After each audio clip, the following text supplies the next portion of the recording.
आप सुन रहे हैं एजी एंटरटेनमेंट की धमाकेदार प्रस्तुति। डीजे कंचन राज, हाजीपुर वैशाली।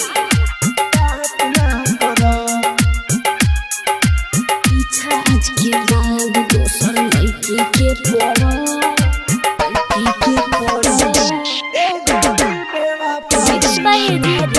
स्टूडियो। शादी होता हमर हई कार्ड तू धर, शादी होता हमर हई कार्ड तू धर। रानी बेवफाई वाला बात ना कर, ए गोरी बेवफाई वाला बात ना कर। पीछा आज के बाद दोसर लड़की के पड़। रानी बेवफाई वाला बात ना कर, ए गोरी बेवफाई वाला बात ना कर। आप सुन रहे हैं एजी एंटरटेनमेंट की धमाकेदार प्रस्तुति। डीजे कंचन राज,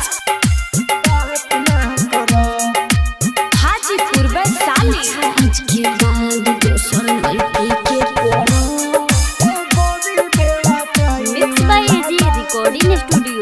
रुअनैया रउलोर पूछो ओढ़नी से, लागता ना कम तू बाड़ू दिल तोड़नी से।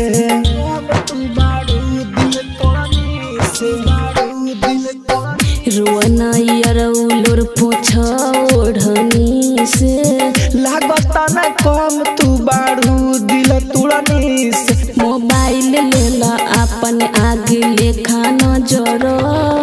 रानी बेवफाई वाला बात ना कर। पीछा आज के बाद दोसर लड़की के पड़। रानी बेवफाई वाला बात ना कर।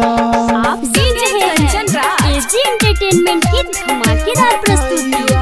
हाजीपुर वैशाली।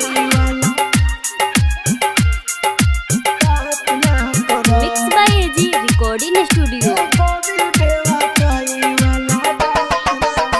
सच कहतानी हम राहुल राजधानी, कैसे बदल गइलू इतना जल्दी रानी, इतना जल्दी रानी, इतना जल्दी रानी।